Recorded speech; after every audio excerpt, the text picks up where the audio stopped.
ఇంతకాలమంతా దాచావు నన్ను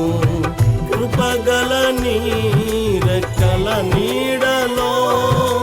అడుగడుగునా నీ కృప చూపి నన్ను స్థిరపరచినావు ఈ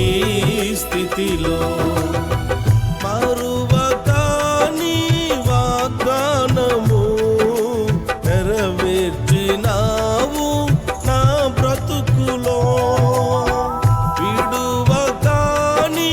వాత్సల్యము చూపించినావు నీ సేవలో కడవరకు నీ సాక్షిగా నిలిచేదా